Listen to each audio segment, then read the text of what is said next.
Ayan, may fence naman. Pero ito yung swimming pool. Sa harap ng swimming pool lang kami.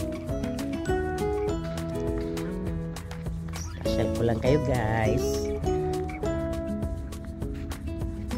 Tapos may gate dito pala. Para sana hindi kami iikot. Pero sira yata, hindi naasikaso. Yan. Yan ang style guys. Sa gitna kami. Ito yung pang maliliit na bata. Lapit mo. Mga toddler. Toddler daw ito. Ako, si Charlie. Ang lakas na. Ano? Si Charlie.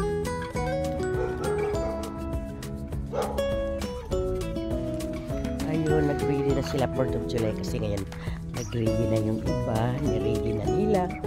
Yung iba naman, iniiwan na nila yung towel nila. Pero hindi naman kami.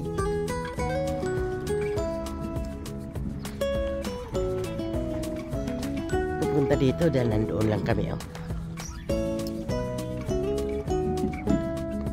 Dito, may gym.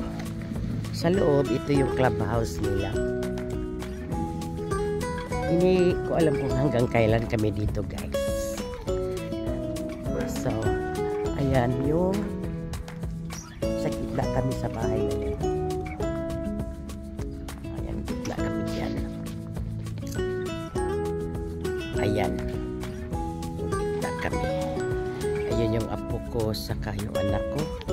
Tinuruan ng anak ko yung apo ko na magagansilyo. Ay natatawa ako eh.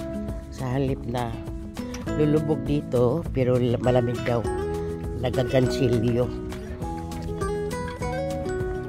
Makikita daw mamaya dyan ang fireworks.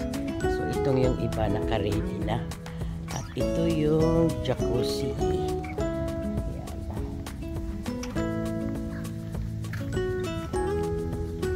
So nasa gitna kami guys. Ganyan ang mga style nila. Tatlo yan pamilyahan. Isa yung patio, may gitna, saka yung patio ulit. Sa isang bubungan.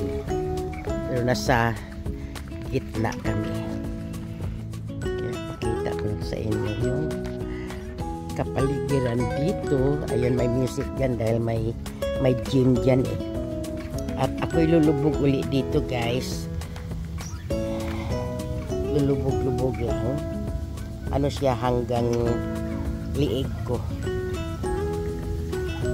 Kasi yan siya 3.5 feet lang siya.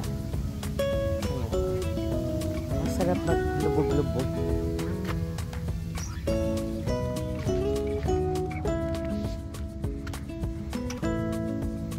At salamat sa pananood.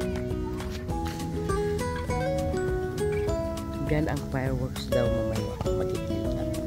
Kaya yung iba nagsisave na ng mga cherry. Yan yan.